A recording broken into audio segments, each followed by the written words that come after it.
Annyeonghaseyo! Welcome to Afternoona Delight, where Leah, Megan, and Amy, romance novelists and your K-romance guides. So grab some dekboki and listen to your new favorite unnies. Hey, everybody. Hello. Hi there. We think we're so funny.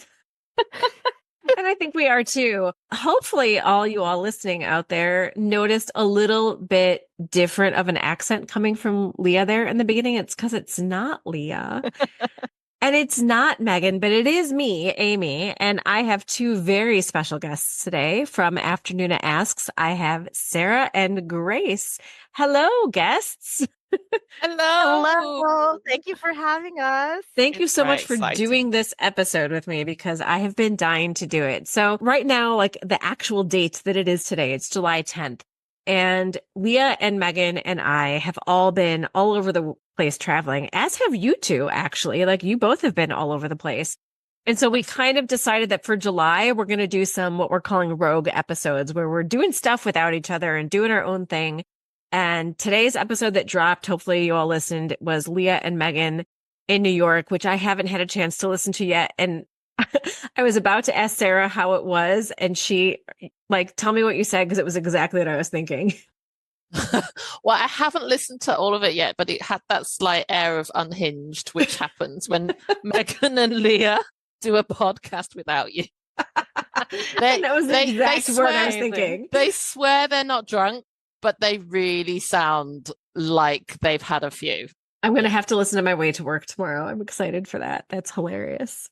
So anyway, yeah. So my rogue episode was I'm like, please, like Leah and Megan, tell me for real if you're going to have the time or the inclination to watch Twinkling Watermelon, because Sarah and Grace are dying to do it with me and I'm dying to do it with them. And they're like, go have fun and do it. And it's not that they don't have any interest in this drama. We're just all very overextended at the moment. And so I am thrilled that you two are available, because you two are pretty much the reason why I watched this drama in the first place. So yay. And Sarah's the reason I watched it, because she started it and told me, you have to, this is exactly your jam. It's so true. This drama is Grace to a T. It is 100%. And it's me too. And what's funny. That was my first question is who watched the drama first. So Sarah, what made you pick it up in the first place? So I kind of picked it up on a bit of a whim, mainly I think for its time travel plot. I always love a time travel plot. And when you read the blurb, which I think you're going to say in a bit, I think we've jumped one. That's okay. We don't have to go in order. The blurb sounds super fun. So I was like, okay, I'm going to pick it up. But it kind of, I didn't think I'd really like it that much because it looks a bit cheesy. I'm like Megan, I don't really do high school dramas. And the poster was like high school drama thing.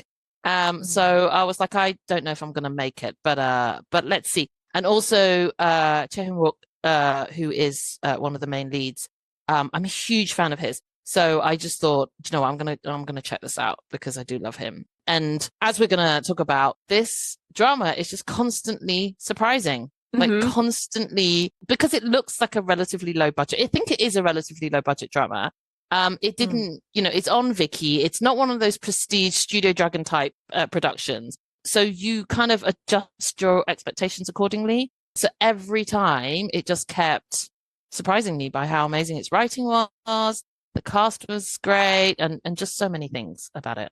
Yeah. Yeah. So when I was looking for a good blurb, because, we talk about this a lot on our podcast, how we know that like the blurbs on, Asian Wiki and stuff like that aren't written for what Western audiences expect.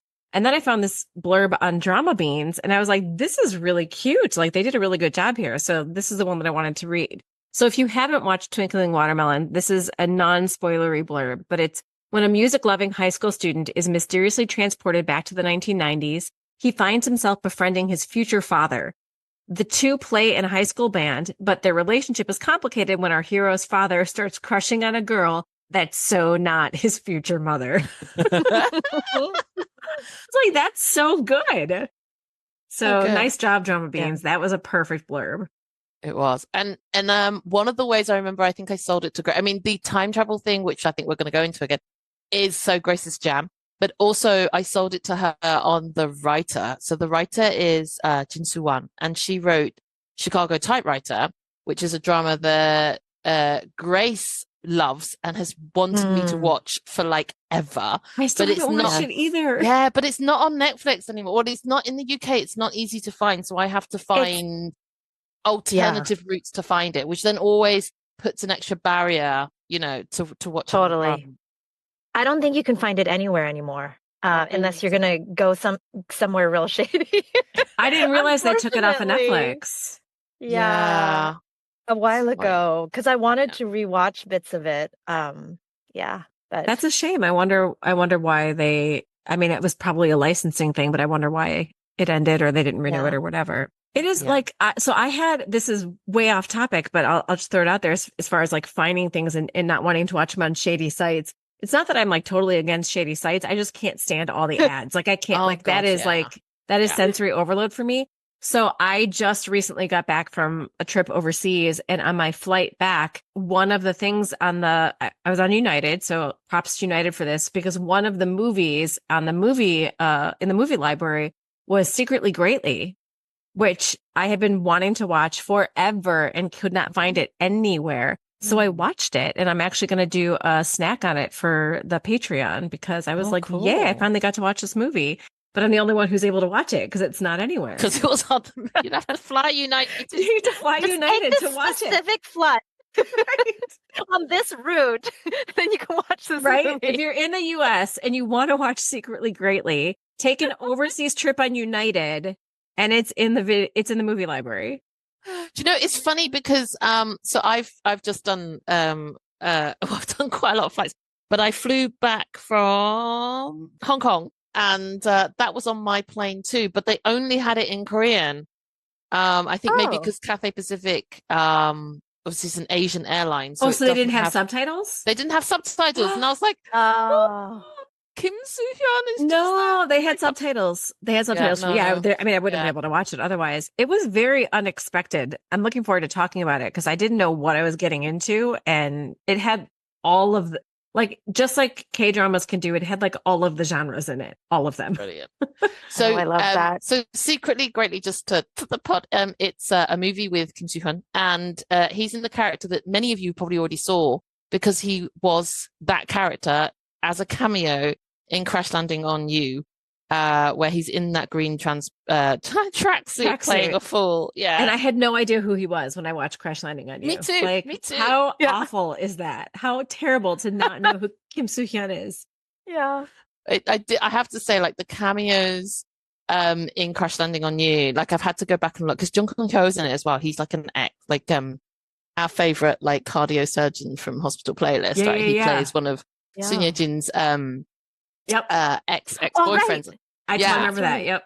And I remember going back and imagine like watching this for the first time, but knowing who these people were, you know, like, Right. how amazing these cameos were. I know. Yeah.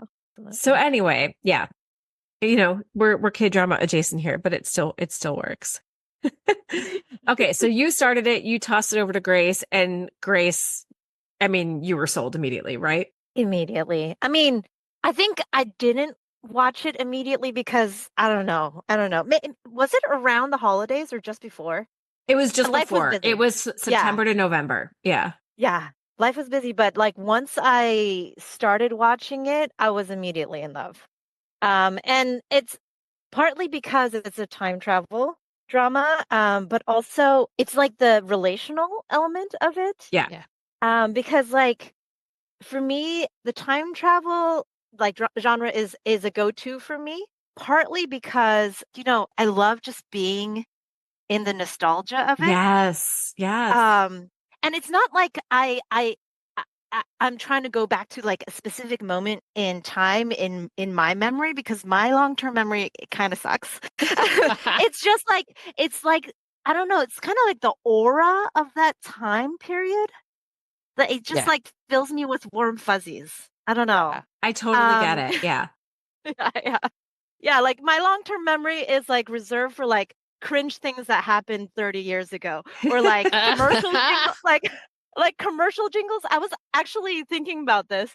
And Amy, do you remember Scruff McGruff, Chicago, Illinois, 60652? No, why do you know that? Really? Okay. So yeah. So I was thinking about like, why is this in my head?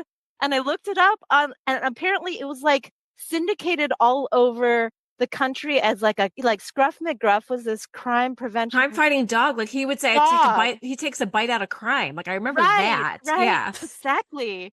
But like my husband knows this jingle. What? Yes. So he grew up in the DC metro area, and I grew up in Southern California, and we both know this song. And you're from Chicago area, and I don't know this. I know who, but I know who McGruff is. Like I know who McGruff is. Yeah. But that's so funny. I don't know the song. Yeah.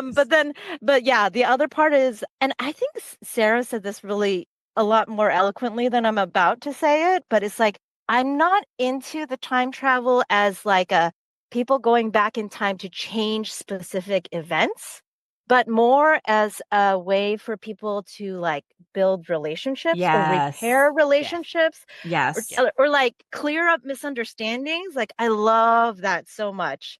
So yeah, this was really totally my cup of tea. Yeah, I didn't know what I was expecting. I think initially one of you maybe recommended it to Megan. And I did, yeah. So, I mean, I thought you'd like it, Amy, but I think at the time you were like super crazy busy.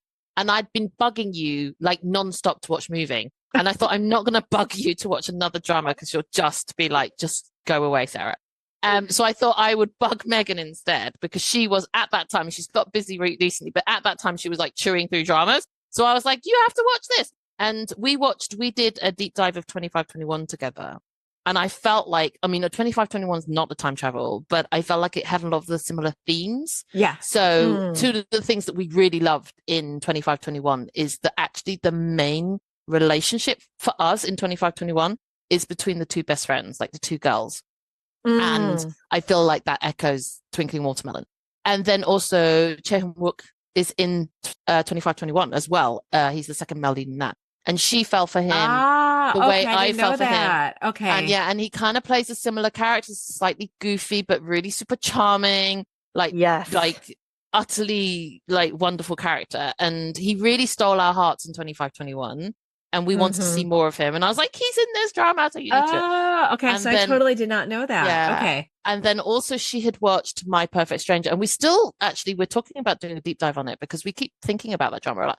But there's things that we didn't like about it so much. I think I liked it more than Megan did. But the things that we both liked about it was the reconnecting with your parents as young adults and getting to know them in a completely different way to who they are. And she really loved that side of it. So I was like, you have to watch Twinkling Watermelon. Yeah. Oh, no, I wasn't like calling you out for not recommending it to me. I was just saying, I'm saying when you first... I'm calling out Megan, Amy. But when you first recommended it to her, I just kind of didn't think anything of it because I'm like, oh, it's a Megan drama. Like it's probably... All right, yeah. And then it was later that I think it was like in one of our Patreon lives, possibly where somebody mentioned it being time travel. And I was like, what?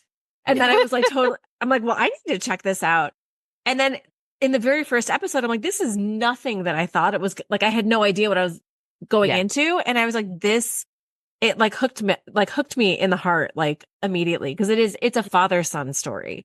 There is a little, there's a little bit of romance. Like so for those of you who are looking for romances, there are some romances going on, but those are definitely secondary to the father-son story. And to see like a son basically become his father's like best friend when they're in the same age, you know, kind of thing. It was so fun. So fun. And I cried multiple times, happy and sad tears in this drama. And it's just absolutely lovely. So I kept trying to sell it to Megan and Leah. And again, I'm not saying they didn't want to watch it because they kept saying, yes, it's on my list. It's on my list. But we've just been too scattered. And so you know, we're to the point now where we're like, you know what, we're going to watch what we want. And if we converge, we'll do a deep dive. And if not, then we'll outsource. And that's okay. And that's okay. Yeah. definitely. Because then nobody's watching anything and feeling like it's a chore or It's feeling like it's homework, homework. yeah. You know, because Yeah. that's what we're doing a lot of in the early aughts of doing this. Yeah. And we still will sometimes when it's something that like, you know what, we need to cover this. But, you know, another one that I have to edit that I haven't edited yet is Leah and I did Queen of Tears. And Leah and I both had the same reaction to Queen of Tears and basically said to Megan, here's how we feel. If you want to watch it, watch it. And she's like, you know what, you guys just do it. So Yeah. So there you go. Sometimes we'll all Yeah. three be on the same page and sometimes we won't. And I think that's great because then we're going to cover a wider sort of, you know, breadth of dramas. Yeah.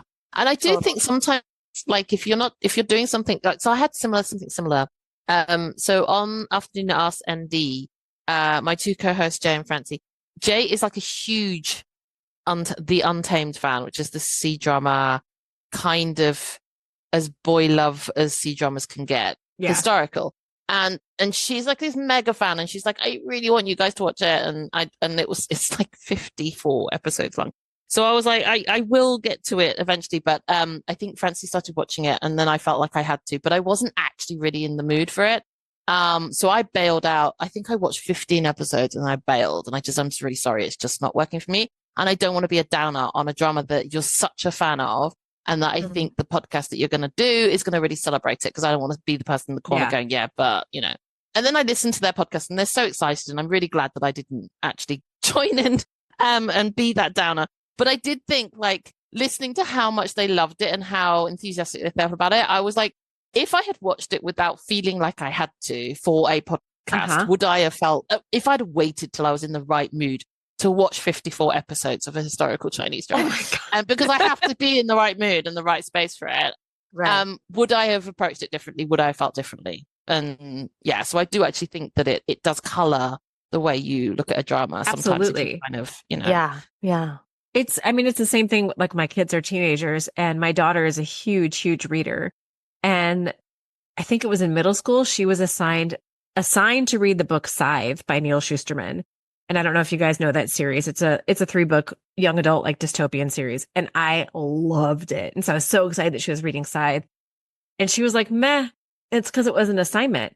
And so then a couple of years later, she's in high school now and she's getting into reading much more. And she's liking a lot of the books that I recommend her.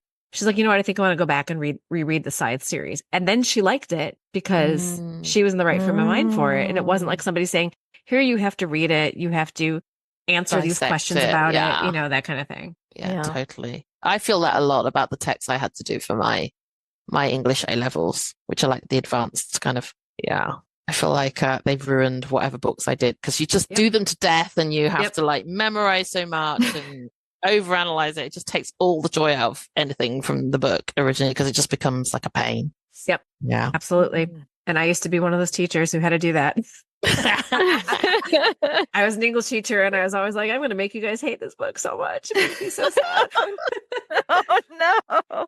I mean, I actually, I had mostly had a different experience with like assigned books. Like, I feel like there were a lot of books.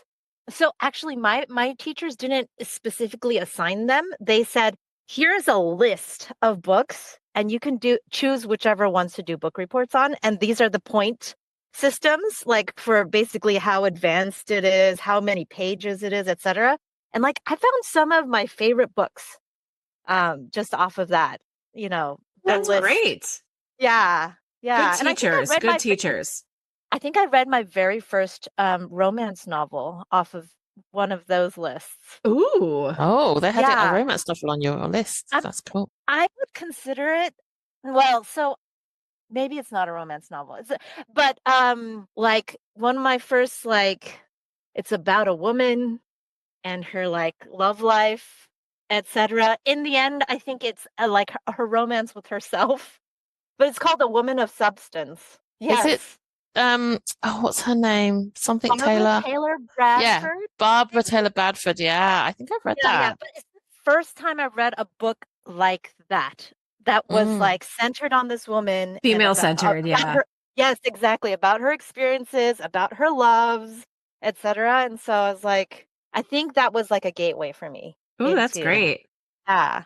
So one of the things that was left out of the blurb, the Great Drama Beans blurb, is that our main character, Eun-gyeol, grows up learning sign language along with the spoken word because he is what he learns in the drama. He's a coda, a child of deaf adults. And that was, again, I had no idea.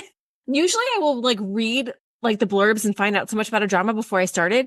I did not know this. Like it's not, even in like the Asian Wiki blurb, which is longer, it does not let you know this. So I didn't know going in what I was getting into. And I was like, oh, I can already tell that this is going to be like a very emotional drama.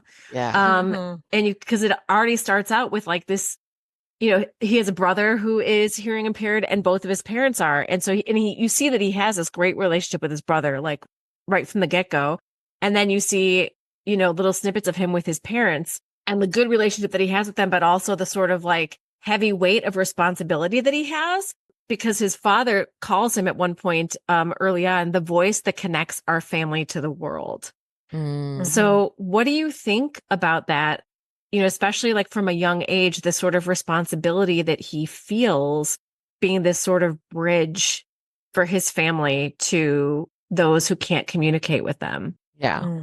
Well, I really felt so sad for young Eun-gyeol and also like high school age Eun-gyeol having this like incredibly heavy responsibility and to not like be able to be a child and be selfish a little bit and to like think just about himself because there's so much writing on him and also to feel like he can't be himself because he thinks his family needs him to be someone different for them, someone that fits in with them. And I think like their reliance on him contributes to his forming so many misconceptions and kind of a patronizing attitude toward him, like the benignly sort of patronizing attitude toward them because like he sees them as, unfortunate and in need of protection. And like you see him do this kind of editing of the things that people say to his family. Yeah. He doesn't translate, he doesn't interpret it all directly to them because he doesn't want to see them hurt. Yeah. So like he's doing that from a very early age. But I also think that it keeps him from seeing like their ingenuity and their strength. Because I went back and watched a little bit because my memory is not it's not great. I watched a little bit to prepare for this. Oh, we were both talking before you got on that we had to read recaps too. So like, Yeah. I mean, like what we consume is way too much for us to remember past like what we watched yesterday. So right. Totally. And this was last year. Exactly. Okay, so I feel better that I'd like forgotten so much, but like I just it struck me how he was surprised about so many things like that his brother could do or that his dad could do or whatever throughout this drama because he was so used to seeing them as like dependent on him, kind of weak or whatever. And I don't think he means to be ableist, but in a way he was a little. Yeah. But I mean, I could also totally understand how that kind of mentality came about. And so like I didn't really fault him for it, especially because I saw that this was part of like the journey of his growth, Right. And Yeah. yeah. But the other thing that really struck me about this is that I think a lot of immigrant children can relate to this a bit, being the definitely. interpreter for parents who can't communicate in the language of the country they've moved to. This is what I was going to say. Yeah. Yeah. Sarah, go ahead. You talk about that because I didn't have quite that same experience because my dad moved to the States when he was 15. So his English, he had a lot of time to like learn English as more of a child. So Yeah. Go ahead. Yeah, I think it definitely is an echo of a second generation immigrant story. Like my parents don't speak very good English. So I had to. So like you go, there's an element of like growing up very fast, very quickly. So at the age of, a really young age, like at the age of 8, I was kind of going to doctor's appointments and reading letters about insurance policies. And you have to kind of work out very adult stuff from a very, very young age and be your parents' representative. And I think that those scenes where he's half translating some stuff, but not half translating some stuff. And his dad's like, what's going on? What are they saying? It was just like, that's so my experience. Because I just remember there were some things where it was just like, I literally don't understand what this adult's telling me. I can't like, translate it for you. I don't have the language. Or that they're saying stuff that is, I mean, sometimes it was just literally, there was, some people just use a lot of words to say one thing. And I would just be like, that's just what they said. And I'm like, yeah, but they kept talking. I'm like, yeah, but they just kept saying the same thing. And like my parents were just constantly kind of like questioning me as well, like saying, are you sure you got it right? They seem to be saying things like really important things. I'm like, no, they were just saying one thing, Mum. They were just saying the same thing. Very, very verbose. Yeah, exactly. But just those scenarios, and I think in some of the scenes later when I get really like emotional, I think that's part of my story that it's touching. That it means that you have a child that has had to be an adult at a very young age and has had to live their lives for their family and not necessarily for themselves. And so there's an element of not always being able to let go and just live for yourself, because you have this weight of responsibility on you all the time, to be, the voice of your family or to be there for your family, because you have this such a big responsibility from such a young age. Yeah, totally. That's a great comparison. Yeah. Thank you both for making that, because that's not something that I would have come to. And it is, because he is basically speaking two languages, right? He's speaking, the spoken word, and also he's speaking sign language, and he's the only one who can do both in his family. That was how I knew in the very beginning. I'm like, oh, this is going to be an emotional journey. Like I can tell. Yeah. And it was, for sure. And this all kind of leads us to the catalyst of the drama, which is the falling out between Eun-gil and his father. So what are your thoughts on him learning guitar in secret, busking in the streets in secret, and eventually secretly playing in a band rather than telling his family he wants to be a musician? And we've kind of already been touching on this, but I think the whole musical aspect of it now adds another layer to it. Like I was saying before, like I think I really understand. Like I feel like it is really natural and understandable that he makes these kinds of choices in secret, especially because he's a child. Like, this is a kid that has a lot riding on him. And so like, he doesn't feel like he is his own. Right. So like what Sarah was saying, like, it's very hard to give yourself permission to do a thing.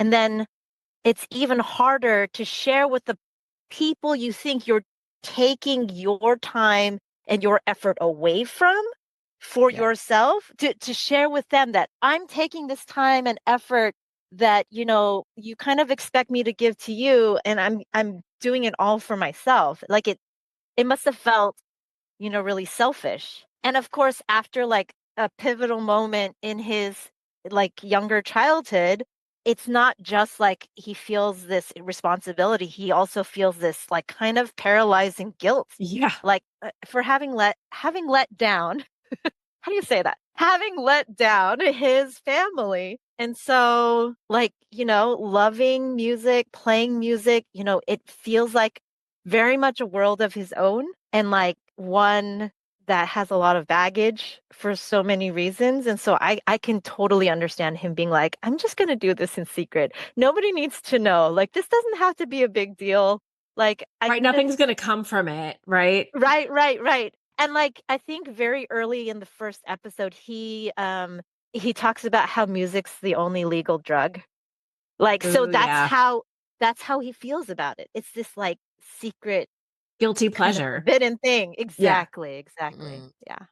And I have it in the script a little bit later, but I'll say right now, like, we're doing our best not to give spoilers, but I think that we can talk about like that pivotal moment that you're bringing up, because it's not like, I mean, there's so much that happens in this drama. Like, we're not telling you how it ends yet. I'll tell you when we're getting to that stuff. But what Grace is talking about is there's a scene early on where Eun-gil is still like a preteen, and his brother is sick and is sleeping, and his parents leave, and they're like, you watch your brother, make sure he's okay.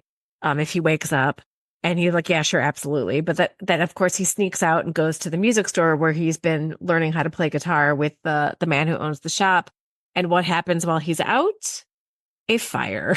Yeah. And his brother is, in the house when the fire happens, and his dad goes back in and they think they lose the dad. And I mean, honestly, in that episode, I was like, do not even tell me that he's the reason his dad dies, because like, I know, right? Yeah. I was like, gonna God. lose it. But like, they play on that guilt theme throughout the entire drama. And there is a big spoiler that I won't say right now that we'll get to later, but they play on that guilt thing. And I think in a good way, in this idea of like, shit's gonna happen Yeah. and you can't control it. And yes, in this particular instance, he was asked to be responsible and he wasn't. Yeah. And that's understandable that they were upset with him, and that he's upset with himself. But I do think that, like you said, Grace, like that adds a whole other layer to his secrecy, because he doesn't think that he deserves this joy that music brings him. Yes. Yeah. Although I did quite like that he still allowed himself to busk. Yes. So even after all that happened, and obviously he's still keeping it secret, but like his love for it, his little kind of like secret joy. Yeah. So he had it, he put a mask on and he busked. So he's still kind of got a little bit of that kind of outlet for his passion. Right. Yeah. And then, of course, he gets recruited into a band, and the band has a gig. And they love him. And so he's like the star of the band. And so what happens is his father finds out about it and shows up at the gig and is like furious, right? And they have a huge blowout. And it is this, like we brought up early on, as far as like what we love about, the time travel relationship piece of it. And you do see this, even though they can communicate with each other in their two languages, we do see this miscommunication in that neither of them really knows anything about each other. Yeah. And it's so hard. I remember as soon as I had my first child, having this like epiphany of like, oh, this is how much my mom loves me, like that type of thing. Yeah. Like I didn't get it. Yeah. It is as much as like we were so like my mom and I were very at odds when I was a teenager. I was a very moody, emo teen, and it's like nobody understands me, especially not you. And this idea of I can't imagine it. this idea of like, here's two people with their own burdens and their own histories, and they don't see eye to eye, and they also don't fully see each other. And that's a really beautiful thing that you get out of time travel, is being able to see this person as a whole person rather than just dad and all that goes with it. So they have this huge blowout, and in typical emo teenage fashion, Eun-gil storms off and finds himself in a strange music shop he's never seen before called La Vida Music. And it should be noted that, and I'm not remembering this, by the way. This is in my researching, because I'm like, I knew that there was like Viva La Vida and all this stuff going on here, but it should be noted that this shop is called La Vida Music, and the one where the grandpa owner taught him how to play guitar is called Viva Music. That will come up later. But basically he finds this weird shop that's never been there before, and he's done with music, and he's going to sell his guitar because that's what emo kids do. That'll show his dad. And the shop's mysterious proprietor buys the guitar and sends Eun-gil on his way. But when Eun-gil walks back out the door, it's nighttime when he goes into the shop, and then he walks out the door and it's daytime. And it's not just daytime, but he's smack dab in the middle of 1995. And we find ourselves smack dab in the middle of Spoiler Town, because once we go back in time, folks, there's really not a whole lot we can discuss without spoiling the rest of the story. So if you have not watched Twinkling Watermelon and don't want to know how it all turns out, get yourself over to your nearest streaming device, log on to Viki, and hunker down for a fantastic ride, because we've already made it clear that we all love this drama. Otherwise, we're going to get to it. So back in 1995, our story starts to unfold. So quite early in his time travel adventure, Eun-gil meets Ha-yi-chan, played by Choi Hyun-mook, like we said before, who is, dun dun dun, his dad as a teen. And here's like the first big spoiler for the audience and also for Eun-gil. He's not hearing impaired. What did you think at this point in the drama about all of this? Like, why do you think that Eun-gil's father never told him that he wasn't born deaf? I'm gonna go first because I recently rewatched the first 5 episodes. Yes, So you like should I then. You should. noticed I noticed these little details. So the thing is, I don't think Eungo's dad was trying to hide anything from him. I think that Eungo's dad didn't tell him at first because it was kind of a traumatic story. Yeah. So like there's a scene where young Eungo, maybe 11-year-old Eungo, points at the scar that's on his dad's shoulder neck area and says, "How did this happen?" And his dad says, "Oh, I'll tell you that story later. It's for when you're a little bit older." And then I think it just didn't come up after that. So I think like, when you're a kid, you ask a bunch of questions. Yeah. And then often adults will like not give you the answers because they're like, "Oh, you're a kid. This is not appropriate," or you won't understand or whatever. But then we kind of like lose that curiosity as we Yeah. get older and we think we know everything. So I think that's the stage that Eungo was at. He wasn't asking those questions anymore. And his dad didn't like find that moment to be like, "Hey, look, I actually want to explain Right. It doesn't just what come all up happened." naturally. Right, exactly. It's like kind of a big, long, deep conversation. Right. So like it's not something you just bring up in casual conversation. So I think that's the reason Eungo didn't know that his dad had been a hearing and speaking person before and then had lost that ability, because there are and here's where those first 5 episode rewatch comes into play. There are several moments where his dad says, "God took away sound from me," or Ooh. "I lost my voice." He doesn't say God didn't give me sound or I didn't get a voice. He doesn't say that. He says it was taken away. So I There were think, hints. yeah, there were hints. There were hints, but Eungo just, as he got older, wasn't curious enough about it to ask. Yeah. That's a really good point. I think kind of goes along with this idea of when we are teenagers, we don't really look at our parents as Mhm. whole humans with big stories Yeah. Yep. that are interesting that we might want to know about, right? Or you always find that you kind of think that you've got lots of time to find all of this stuff out. Mhm. And I think there's actually quite a common thread of like, so we have a program, I think it's you have a States version of it as well, called Who Do You Think You Are? Where celebrities kind of trace back like their past ancestors and the lives they led. And often find people that were kind of similar to them, or they felt like there was like a link between, the kind of person they were and the kind of person they are now today. But I think it's quite common for adults to get to a certain age, like a certain maturity of age, where they suddenly go, "Do you know what? I want to know more about my grandparents. I want to know what kind of life they led. And I want to go and talk to my parents before they leave about what their memories were, about their grandparents." But I just don't think we have that when we're like younger. I think we just kind of more self-centered and are more like, Yeah. our family is boring and I don't really want to know about what happened to my boring parents, and they're boring. Like they must have been boring when they were young too. I remember thinking that about my parents. I was just like, oh, all they do is nag me, right? They must have just been really, like boring people. I don't really want to know. I want to find out about like my really cool friends, the people that I want to impress. Like those are the people I want to, or what celebrities, but definitely not your parents.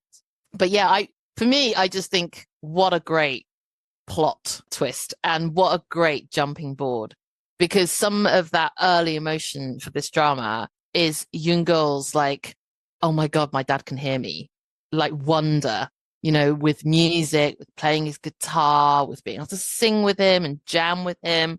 Like so much of the joy of the beginning of that drama is finding out that his dad could hear him.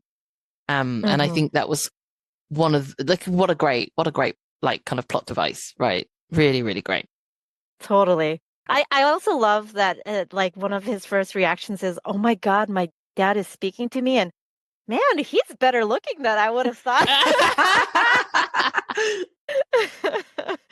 That's pretty great. Yeah. Yeah, because I mean, whoever can like imagine your parent as a teenager, right? Yeah, exactly. Yeah. Like especially when you are a teen, you're like, my parents were born fully grown Yeah. as parents. Like Yeah. that is all they've ever been as parents, which, you know, obviously is not true, but you don't have the ability to conjure that up. And so it's really fun to see him do that. Yeah. Yi Chan's ability to hear is not the only surprise. Like we read in the blurb earlier, we find out that he also has a mad crush on Choi Se-kyung, played by Solina, a cello prodigy at a prestigious art school, and a girl who is not Eun-gyeol's future mother. So what were your like first reactions to young Yi Chan? Because he's obviously very different than Yeah. grown-up dad Yi Chan. I just love that he's such, like, he's a proper goofball. He's so happy-go-lucky. He's so like, I'm living for the next day. I just want to experience joy. And he's just so the opposite, I'm sure, of who Yoon-gul thinks his dad would have been like at 18, you know? Because his dad was all about responsibility and doing the sensible thing and was obviously just weighted down by, you know, all of the things that life had thrown at him by this point in his life. So it kind of really talks to what the deafness did, I guess, to him, his life and his outlook in life, that he is such a different person. So I think that's also part of the fun of it, right? For us as an audience and for Yoon-gul as well, to discover who his dad is, you know? I think those early scenes when Yoon-gul is chasing after him, going, Dad, and like Yi Chan is like, who are you? You complete lunatic. Like, leave me alone. Oh, I love that scene. That first meeting scene is just so hilarious and poignant and wonderful. I just like have a huge grin on my face whenever I see it. And the funny thing though is that I don't remember my like first thoughts on that whole, you know, teen Eun-gyeol meets teen Ichan Yeah. situation, but like rewatching it yesterday, I thought that young Ichan and older Ichan were both very different and also not super different because like the scenes of like Eun-gyeol's parents playing Yeah. with him and his brother and like just the joy that they have and like the fact that Eun-gyeol's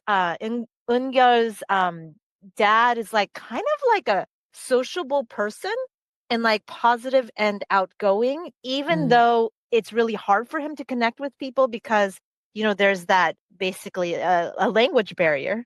Even though he has that, I didn't think that he lost that positivity and optimism completely. I felt like it still like shined through. And this is probably like it's probably not an impression you can have as a first impression, but only on rewatch because you see the whole arc and then you like relate it back to young Ichan. Right. You can look for pieces of young Ichan in him. Exactly. When he's an adult.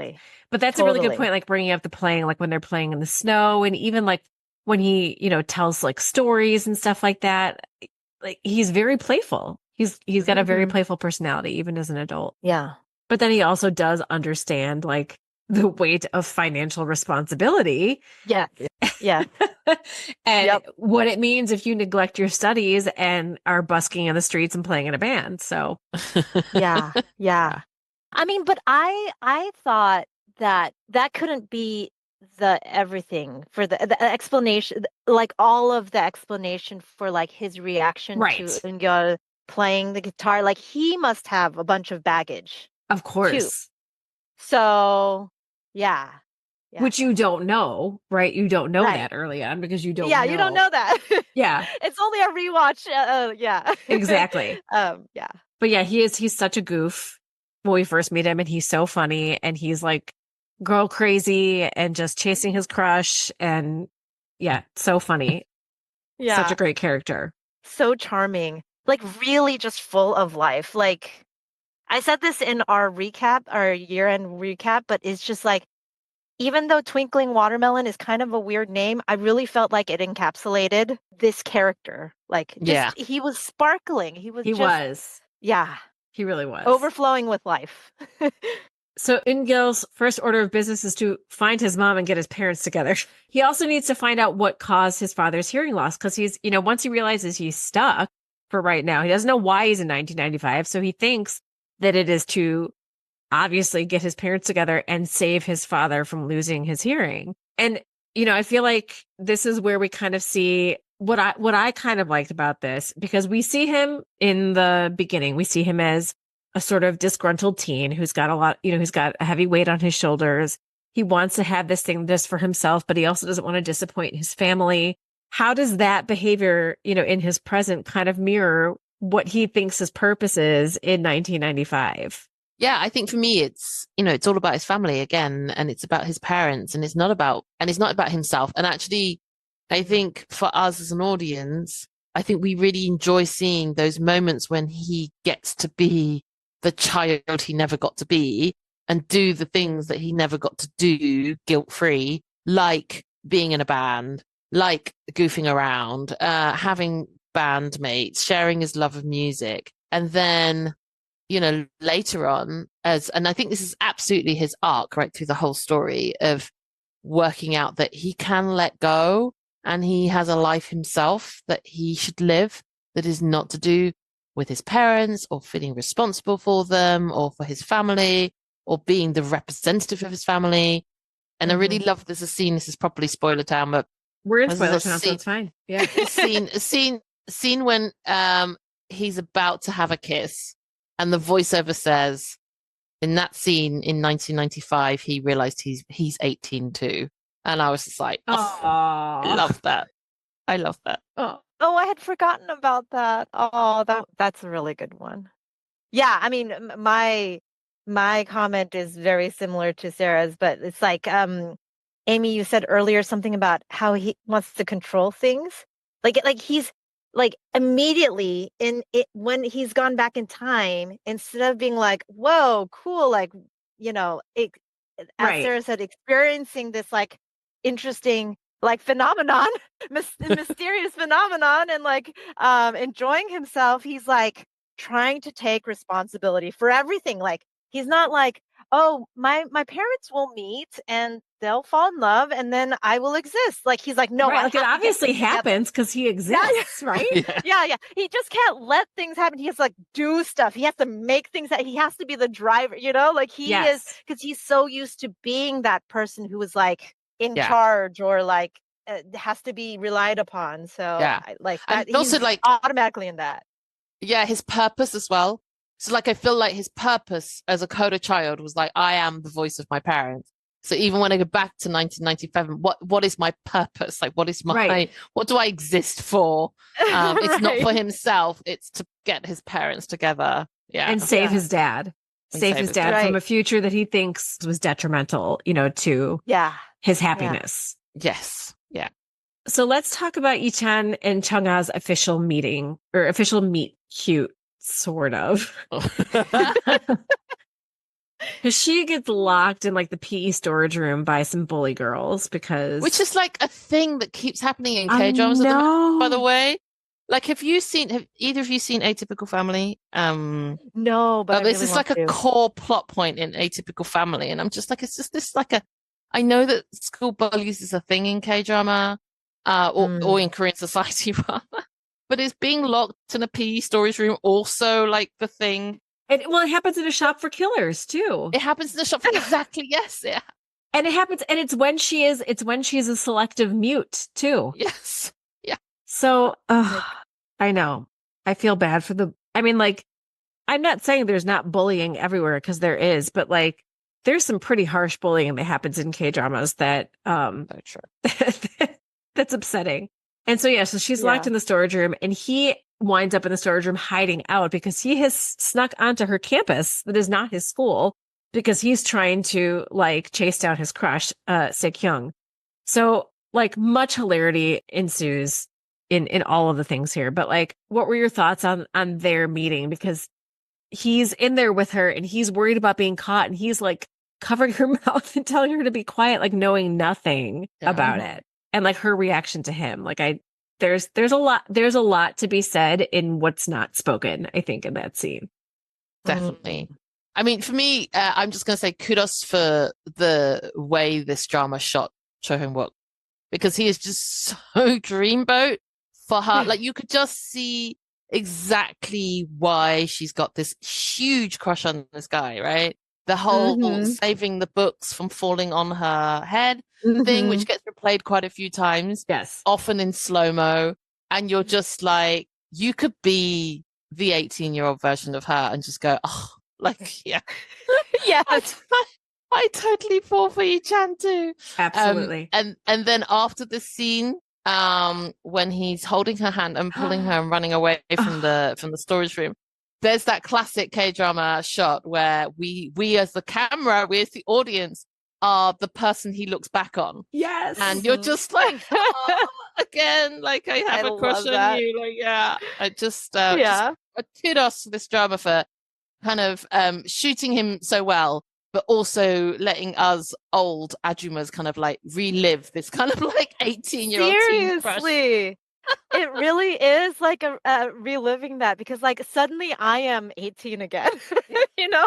That's why I'm not.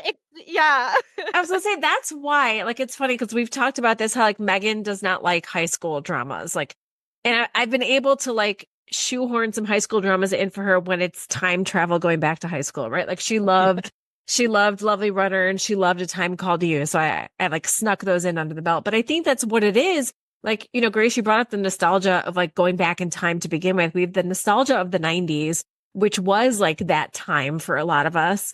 And then to be able to like be a teenager vicariously again through them, I think that's a big part of it for me. Like, do I want to go back and relive my teen years? Absolutely not. Ever again. Hell no. No. But to be able to relive it, like, you know, it's so cliche. Like, if I knew then what I know now, but to be able to relive it as an adult, but remember how it felt to be that, you know, giddy teenager having your first crush and whatever, I would love to re-feel that. And that's why I love the high school drama, especially when we've got like a time travel aspect to it. Totally. Yeah. So good. So good. I also really loved like how initially like he thought she was just being quiet and he's like, come on, throw me a bone. Like, I'm feeling real awkward and embarrassed here. Like, say something to me. And then by the end, he was like, I can tell that you're going through some stuff. And, you know, I'm here for you if you need me. Like, he's just so sweet, you know, just like a caring, good-hearted kid. He really is. I love him. Love him. So there's a lot of heart in this drama, obviously, but there's also a lot of comedy. And it's not, I mean, I think one of the things that I love about it, it's not silly, over the top, broad comedy, which I do like a lot, but I think it's like just the right level. And a lot of the hilarity comes with Eun-gyeol basically turning into the dad of the relationship, right? Totally, yeah. Like trying to protect his teenage father from an impending yet unknown accident, trying to get his dad to stop like slacking and actually study, and trying to get their band, the fake First Love Memory Makers, up and running.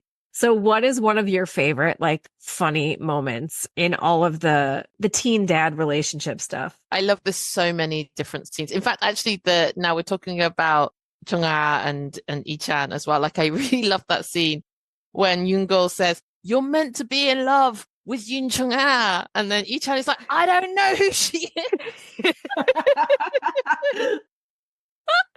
And it's just their constant chemistry. It's like him just being really exasperated at his dad, and his dad just going like, "I don't know what you're talking about. You like, I've never met this person. Like, who are you even talking about? What are you on about? You mad boy." But the montage of scenes that I really like is when Sekyung, who is not Sekyung, has invited all the boys out to the fairground, and Lee-chan is like, "Yeah, this is my chance to kind of, you know, get in with my crush." And basically, Yoon-go just cock blocks him the entire time by basically sticking to him like a limpet. So like he's on the, you know, the pirate ship, and Lee-chan is trying to like really enjoy himself, and Yoon-go's just like dragging him, going like, "No, stay away from her." And then like he's on the log flume, and like he gets in like behind him, and he's just like, and every time Lee-chan looks behind him, he's like, his son is like there, and he's just like, "Oh, for God's sake," like, you know.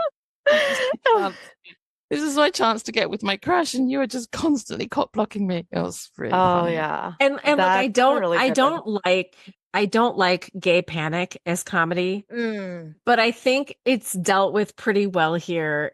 Just the fact that like, because we know that Eun-gil is his son, right? We know that he's Yeah. protecting him as a son, but Ichan does not know how to react to this attention that this other boy is giving him. And he's like, what is your, like, do you like me? Like, what is your problem? He's like, I don't, like, what is happening here? So in that respect, I think it's dealt with well because Ichan does not know how to react to this super, super clingy guy who he just met. Yeah, totally. And I love I think at the end of that montage of the like the fairground scenes, like both Ichan and Sejong like fall over at some point, and all the other boys like run to save Sejong, and Eun-gyeol is like there like holding Ichan, like catching Ichan and like holding him like tenderly. It's amazing. Oh yeah, I remember that. That's so funny. So good. Oh my gosh. So good. So as we know with K-dramas, where there are scenes that make us laugh out loud, there are those that make us shed a tear or several as well. And so this is one that really got me. Like when Eun-gyeol goes back to the boarding house with Ichan, where he lives, he finds that the boarding house is run by Ichan's grandmother, so it's Eun-gyeol's great grandmother, who he never really knew other than stories that his parents told about her. And one of the things that he was told was how she was so worried about him when he was born and if he was going to be able to hear or not, and that she was always checking for signs of hearing, of hearing ability and could he understand sounds and stuff. And basically he was told that she finally died peacefully after he spoke his first words. And I was like, come on, like, come on. Because you then get to see, like, not just the fact that, he's a child of deaf adults and has a deaf brother, but you get to see how it affected other people in the family as well and what that did to them. Yeah. And yeah, so just really like tender moments with the fact that he gets to have this relationship with this woman that he never got to have because he was a baby when she died. Yeah. I loved her character. She was great. Oh my gosh. And that's the other thing that I really loved, and this is obviously the time travel conceit as well, but that I love that Yoon-gil got to spend time with his great grandmother and get to know her as well. And see what an amazing, she's such great, and she's played by one of the best. So I think another scene that really slayed me was also her scene, which is the one where she's at the hospital and she finds out that Ichan can't hear, and she's just losing it, and Ichan keeps saying, I'm so sorry, and Yoon-gil can't hack it and he has to leave. I was just like, oh my God. I was just bawling my eyes out at this point. I mean, I cried a lot in this drama, but that was the scene that really broke me. Yeah, that was so sad. And I mean, I thought like it was particularly like poignant that the reason they say that she passed peacefully after he began to speak as a young child is that like she was so worried for Ichan. Like she was so worried for her grandson, and she like that scene that Sarah just talked about, she's apologizing to him for not having enjoyed him or spoiled him or whatever, always just nagging at him and all of these things. And like you just see her love and care for him, and like so she didn't feel like she could pass on until she had someone to like pass the baton to, like someone who would take care of Ichan, which is like more pressure on Eun-gyeol, but still it's just like that, just it was like this bridge of love. I don't know, like connecting those two and protecting Ichan, and I just thought that was so wonderful too. Yeah, it was a great relationship, and I loved. I mean, you basically get to see like Eun-gyeol and his father live like brothers. And be spoiled and taken care of by her, and it's so lovely. And she also loves Eun-gyeol in 1995 because she thinks that he's making Ichan a better person. Like tutoring him, and it's so sweet, so sweet. It's really And I love how they keep being like, you two could be brothers. You two could be related. And it's like, it's very like that tongue in cheek, like, hey, you seem like you're like family. It's like, uh-huh, yeah. Yeah. I Yep. love that too. Yep. So in 2023, Eun-gil's family is not well off financially. But in 1995, we see that his mom, Chung-ah, is being raised by her wealthy father, sort of. He's kind of hands off with her and hands her over to a tutor. So how does Chung-ah's home life and the quote unquote teaching she receives from the chairwoman illustrate some of the prejudices that existed towards people who were hearing impaired? And I'm not saying that this is an accurate historical representation. I don't know. I'm not hearing impaired. I don't live in South Korea. So I don't know that this is an accurate experience, but it is the experience of the character in this story. And I think it's kind of quite typical, I think, of probably quite ableist viewpoint that I think is quite prevalent in East Asia, that you can fix people. Or actually, first of all, that you need to fix them, right? So people need to be fixed so that, they're normal, in quote marks. And I think you see this, and that the way you fix people is to be really tough on them, because there's this assumption that they're being lazy or they're manipulating Right. you, or they just can't be bothered, and if only they tried harder, they'd be able to achieve what they should achieve. And so the way that you fix people is to be really, really hard on them and to teach them lessons and consequences. And you don't show love, you withhold it, because that's a reward for doing well. And I think that's part of the reason why it's so hard to watch as well, because actually it still feels like that is still a prevalent attitude, I think, for people with disabilities in East Asia. Yeah, I agree. I wrote, I don't think we could put this in the past tense. This is not historical. I think it is. I mean, that's my impression also, that and like we even see it in the heartbreaking, the scene with the grandma that we just talked about. Yeah.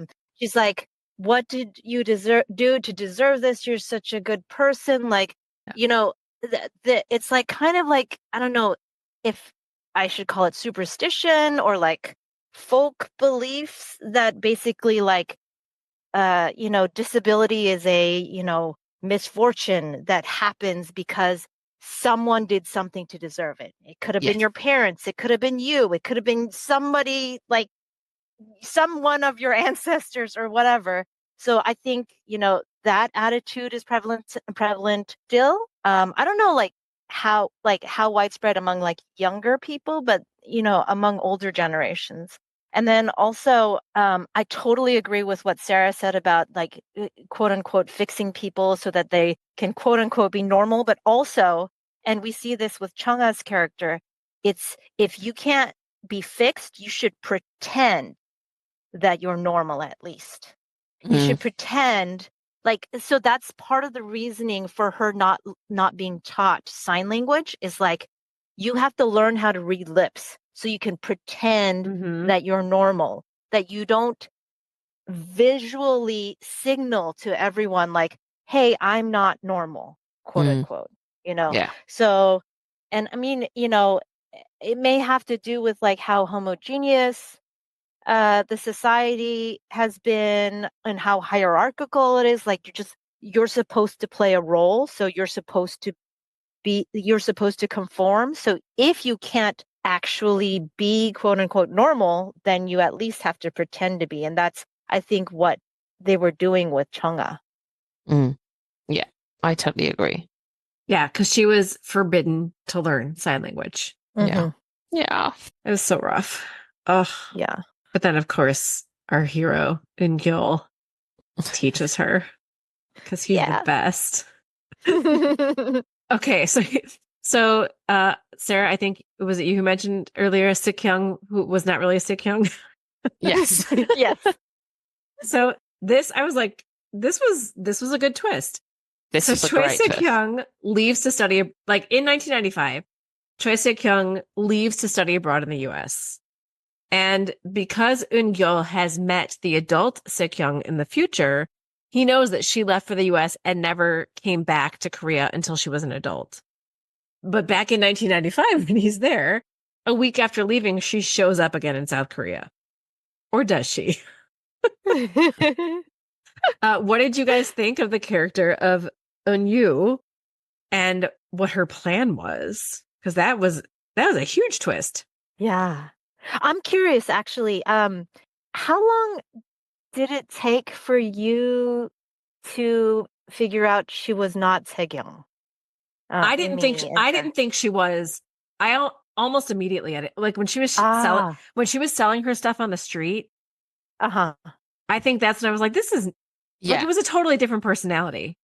Me too. And like then when she was cutting her hair, I was like, that could totally be her still. Like that didn't get me because I was like, okay, she's having some sort of epiphany, right? Yeah. Because she had the same long hair, like she looked the same. But yeah, when she was selling her stuff on the street and Eun-gil bumps into her, I was like, this is not the same person. And she used an English word. I don't think I was as quick as Amy. But I remember she used an English word that made me think, like, I didn't think that was around in 1995 in South Korea. Oh yeah. But they kept piling on these little clues, and I think I was subconsciously picking them up.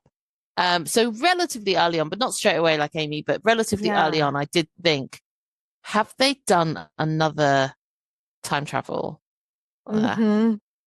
So what I realized last night as I was rewatching this is that Korean audience knew immediately that she was another time traveler because she walks through the doors of Gimpo Airport, which still exists now, but that was the only airport in 1995.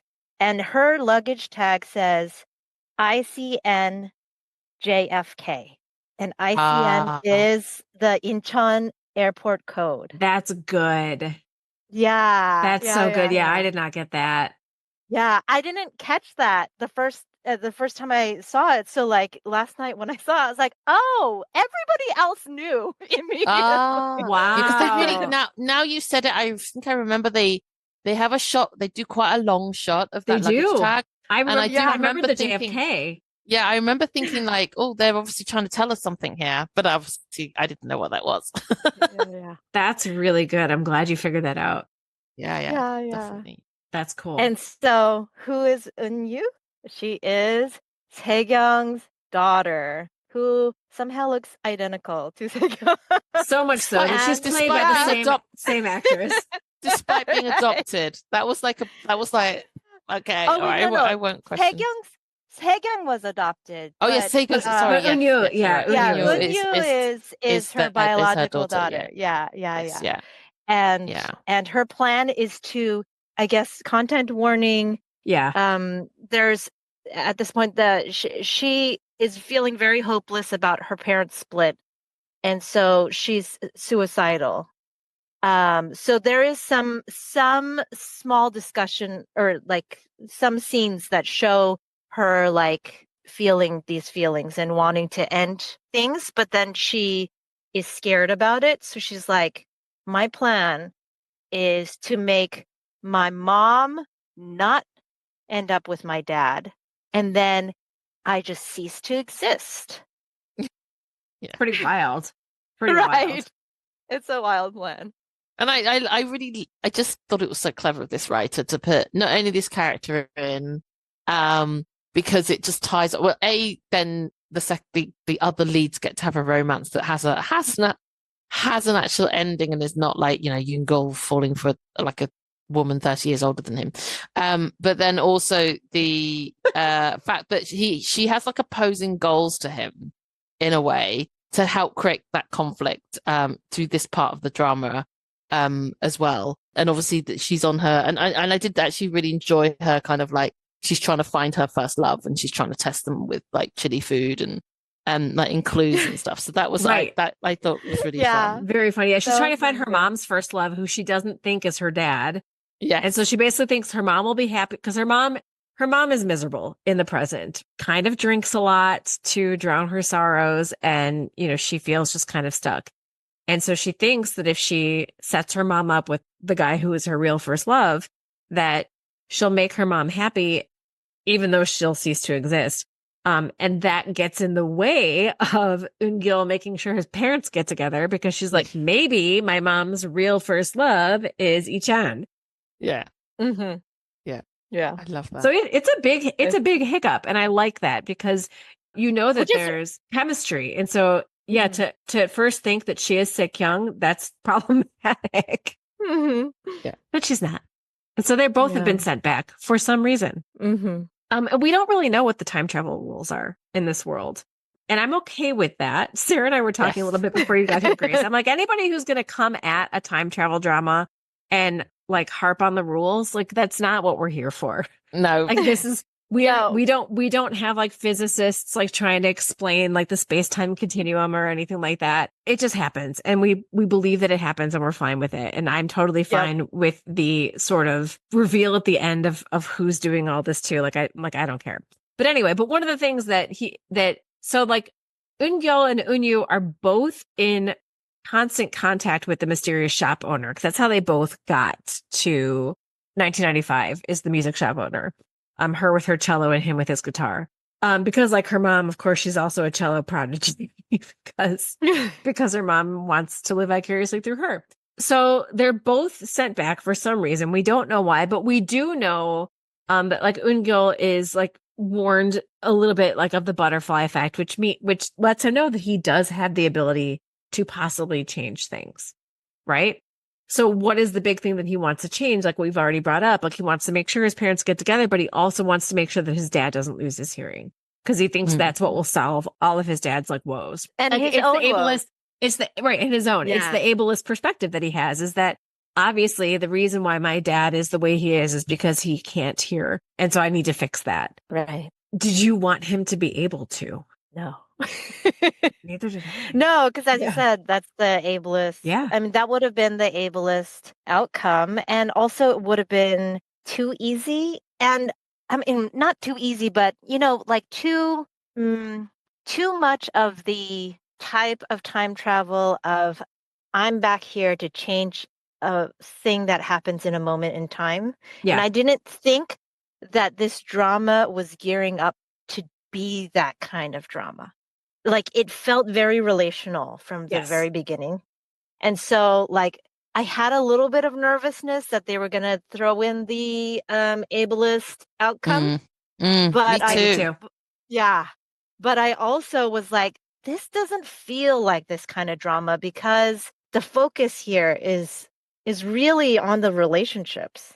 So I was very hopeful that they would just continue with that and avoid the like, oh, now my life is fixed because my dad is, his life didn't go down the wrong path after losing hearing, and I don't have to be the family's, connection to the world. And, like that, like I felt like it would have been like the immature solution. Yeah. Because it was Lunga's immature solution, right? Right. Yeah. So, Yeah. yeah. Yeah, no, I totally agree. I was really worried they would fix him, and that would be but then I think towards the latter half of the drama, I did begin to think, I don't think that's where this drama's going. Like I felt like this drama always gave me feeling like quite safe. Like I had faith in it, that it knew what it was doing and the story it wanted to tell, and how respectful it was of hearing impaired people. That I didn't think that's kind of where it was gonna go. But I did definitely felt like that fear of the first half of the drama. Especially with him becoming his mom's tutor and teaching her sign language. I was like, Right. this is really good. Like I hope it's going to continue to go in this direction. And like you were saying, like I did feel safe that they weren't going to sort of pull that ableist rug out from under us. But they did try to throw in some red herrings. Like they did have him save his dad from what he thought the accident was. Yeah. But it's also this thing that I think is kind of prevalent in all of the time travel dramas that I've watched lately, is that there are some fates that are always going to happen, right? Yeah. And if it doesn't happen, yes. if it doesn't happen Marry to my you in husband. this scenario, it's going to happen to you in another way. And I liked that like not that I want to believe that we don't have free will, but I do like the idea of this sort of like meant to be, like this is your path.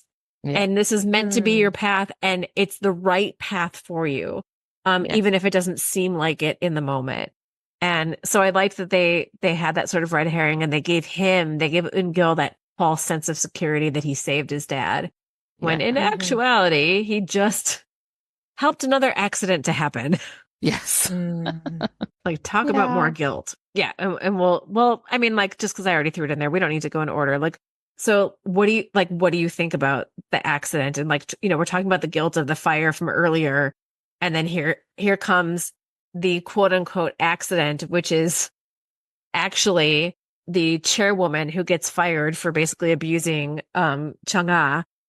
Finally, when her dad finds out what's been going on, her son basically tries to kill Eun-gil, because that will solve things like that. I mean, it doesn't make a whole lot of sense, but also it provides some really great drama, because what happens, Yi-chan dives to push him out of the way and ends up being the one getting hit. Yeah. I mean, I'm going to say this in a bit anyway, that I think the ending was a little bit rushed, but I personally, and so we don't get to see this fleshed out, but I hoped that this allowed Eun-gil to let go of some of that guilt and realize that sometimes things happen, as you said right at the top, Amy, that things happen that are outside of your control, and you can't fix everything. Right. And you can't, feel like you're responsible for everything. So there's an element of me hoping that because this happens anyway, and this is what happens to his dad, and despite all his efforts,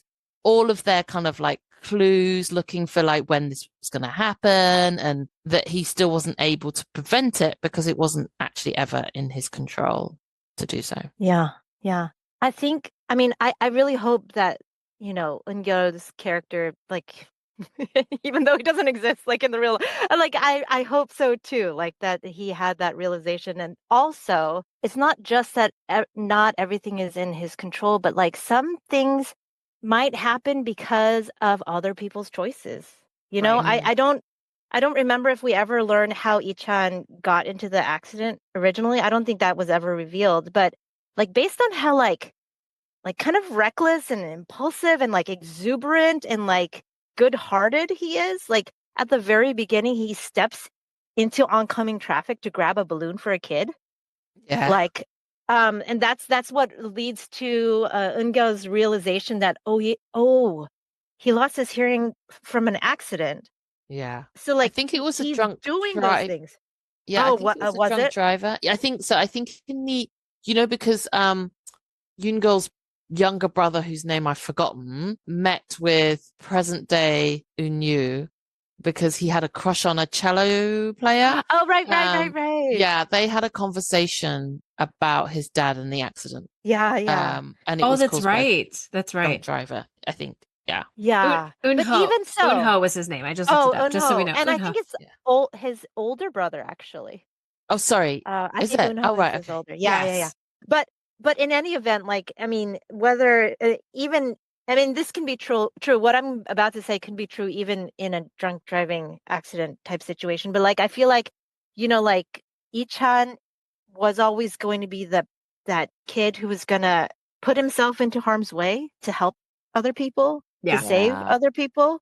Like that's who he was. And so like, maybe that's why that piece of fate was like kind of like sticky, like it wasn't going to change. Like it was kind of, is part of like the kinds of choices that this man made, or this young man made. He's just like, I live for the moment. I want to help people. And so, yeah, I don't know. It did kind of put me on the, I was saying, it did kind of put me on the edge of my seat for the entire drama. Cause I'm like, I know it's going to happen.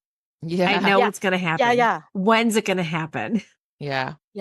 Same. I Yeah. remember feeling like when I thought it was, because you had two fake outs to me, because he had like the mugging one where it ended on a cliffhanger where we didn't know if Ichan lost his hearing, and then again with the concert and the lighting falling down because this random set of thugs.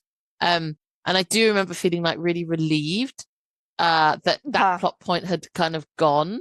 And then when they ramped it back up again, I was like, oh no, we've got to go through this again. It felt really like, oh, yeah. Yeah. actually, I was thinking, even though the rules of time travel aren't very clear in this drama or in almost any drama or almost any like movie or time travel content, time slip, like East or West, like Eastern and or Western, like even though those rules aren't clear, like maybe it's a rule, like maybe it's axiomatic that fate is like pretty clingy, just in general. Like fate, yeah, I don't know, because fate is supposed to be this powerful thing. So maybe it's just you can't easily change it. Right. It's always going to want to stick with you. Yeah. So, yeah. And it doesn't, I mean, like, and I think we get that with the ending, which we'll talk about shortly. Your fate, like his fate was to lose his hearing. His fate wasn't necessarily to, pressure his son into being a doctor or, like stuff like his fate was just to lose the hearing. Like that part was never, under anyone's control, but other things could and did change. And that's again, where I come at this with, I don't care about rules. Like I am okay. I am okay with this one thing having to happen, but other things being able to change. Because of the lesson of the story, right? Because it's not an ableist perspective, which I think is really great, because the idea is that he can still have a happy and very full life, which he had in the original 2023, even though that life changes in the new 2023. And I think that was important for Eun-gil to realize, because I forgot. I'm just remembering this right now. When the owner of La Vida Music, he talks to Eun-gil and Eun-yu. Oh yeah, Eun-yu. Yeah. Eun-yu. He talks to them either on like random payphones or broken telephones, but also in like he gives them dreams, right? Like kind of trippy dreams. And there's that one dream where Eun-gil thinks that he's gone home and his mom is not his mom. Oh yeah. And like that was terrifying for him. And I think that was one of the things that made him realize we were happy just how we were. Like, I don't want it change. Like, we were happy how we were. And so I liked that aspect of it too. When he wakes up relieved that was not his new future, but also afraid that it could be. And so I think that was like, even though we have some huge changes in the end, I think it did kind of point to the fact that things were great the way they were, even though they change. Yeah. Really good point. And I liked, and maybe, I liked that. Yeah. Yeah, totally. And maybe I still have Lovely Runner on my mind a lot, and I recently just listened to your pod on it. You and Megan did that one, right? Yes, Amy? we did. Yeah. Yeah. And I feel like this is also a theme in like the best time slip dramas, is like the things that actually change are like not the like stepping into a moment in time and making like a fast and drastic change. It's like it's more the staying in this time period and building relationships and positively influencing people, and like so that their trajectory slowly changes. Do you know what I'm saying? Yeah. And because that is what also, I mean, spoiler for Lovely Runner. that's also what happens like at the end of Lovely Runner, where it's the main lead couple weren't able to change that whole serial killer situation, but this relationship that Im Sol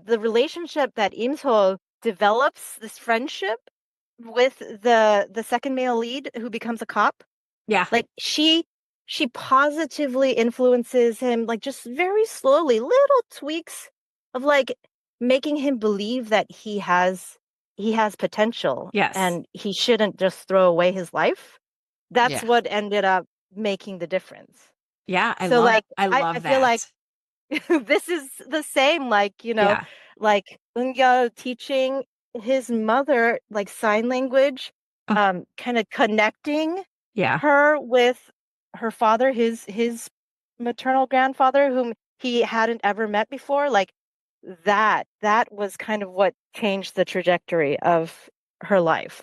Yes, he brought paternal love back into her life, which was huge. And that ended up making a huge change obviously in the future. Right. And I love that. I love that what he did was relational, and then the outcome, even though it seems like this huge change, is actually pretty peripheral, right? Because Mm-hmm. they were a very loving and tight family before they were Mhm. crazy rich. And they're a very loving and tight family afterwards. So yeah, so let's talk about the ending. But like let's talk about all of it. Like not just like the ending and like the changed outcome, but also like the man behind the curtain, the owner of La Vida Music, is somehow also the grandpa who owned Viva Music, who passed away. So he's some sort of a time travel angel now, right? With the great music store in the sky. But like we've got this phrase though, when you put it all together, which Viva la Vida, which means long live life. And I think that kind of goes along with the whole theme that we've been talking about, this idea of living life for yourself. Like that it's not selfish to live life for yourself, that you can love and care for like the other people in your life, but if you don't also live for yourself, that like, is that truly living kind of thing? Yes. Yeah, Spot on. totally. And also that you can like truly live and love life, even if there's suffering and hardship and stuff Yeah. like that. I feel like the Vida La Viva is like from that Frida Kahlo Yeah. painting of the watermelon. It's all like tied in. It's a Yes. little I bit forgot about the watermelon. Yes, yeah, absolutely. yeah. Hard, but like, Frida Kahlo like lived with a lot of pain, and yet I think she treasured life, Yes. Yeah. despite Yeah. all that. Yeah. Yeah. So the big outcome is that, in reuniting Chunga with her father and like connecting the bonds of that relationship, then when she grows up, she and Ichan are now like, because her father was like an executive at a music company, right? I think he was the owner Okay. of the music company. So then they become, the CEOs and stuff of the recording company. And of course, then also Eun-gil is in his band, but they are super famous. Yeah. Chased by Yeah. girls. All super happy, like lovely stuff. But I do love the fact that we see Yi-chan as an adult, still deaf and very successful and happy. And, Mhm. and even happy that his son is involved in music too. And possibly that he always would have been happy that his son was involved in music if they had made that connection with each other earlier, which now they have. Yeah. Yeah.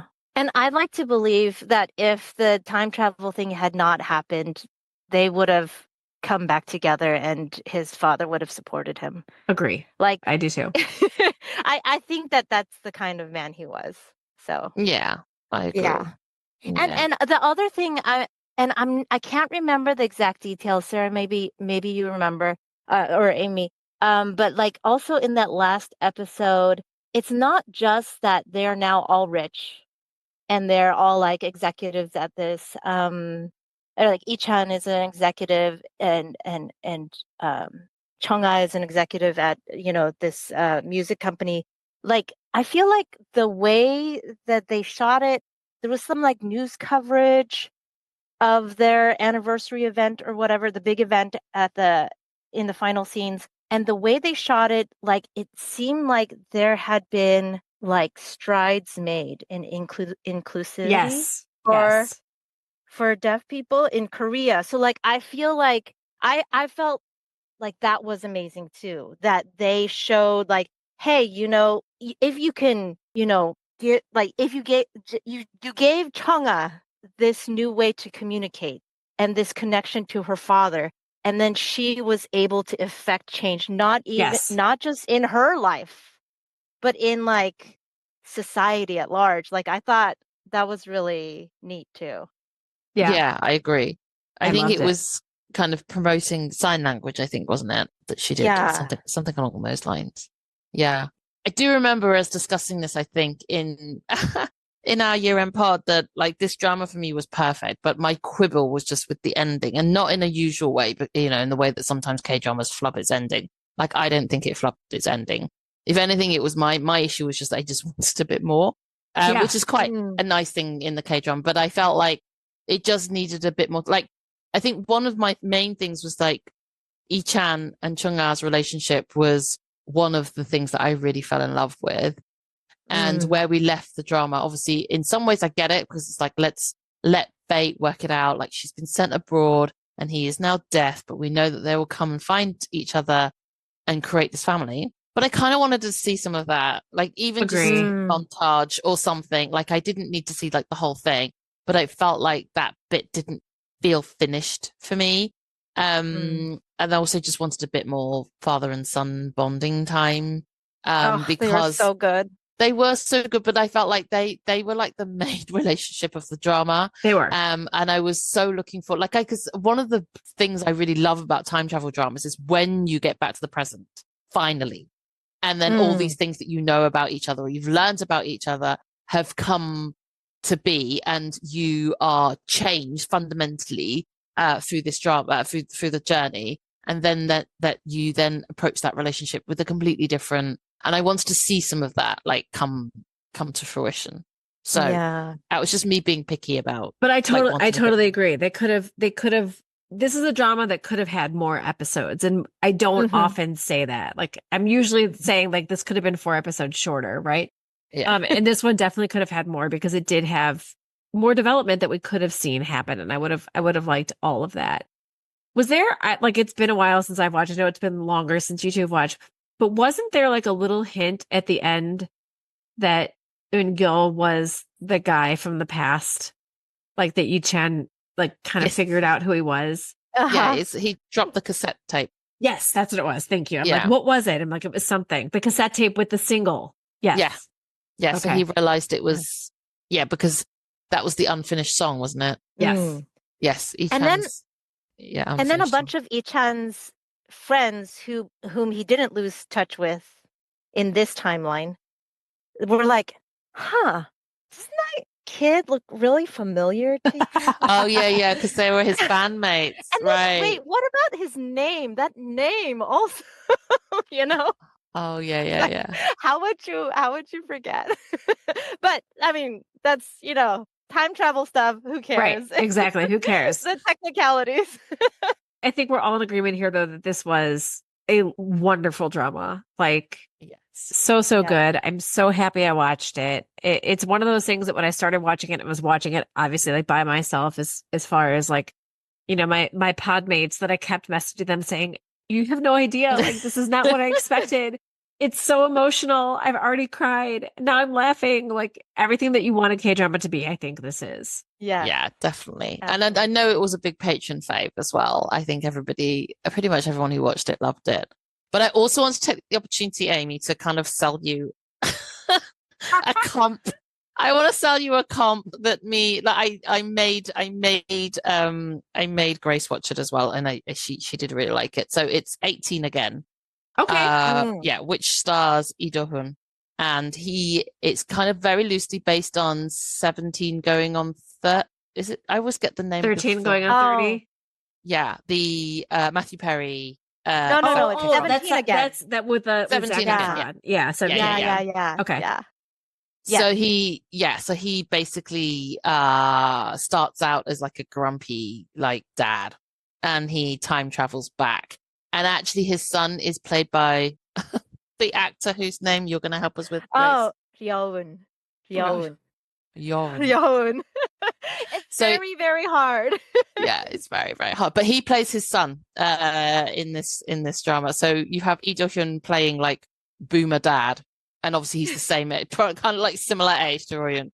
And so that's and really then fun. we have Eun-gil as the young version. The son. Well, Yeah. Sold. 100% sold. But this one it's more of a romance, right? You'd say? Yeah. I think it's more of a romance. Yeah. I mean, there is definitely elements of like he rediscovers who his children are, because they are like at this point they're teenage children that just hate their dad and just yell at him like the whole time. Yeah.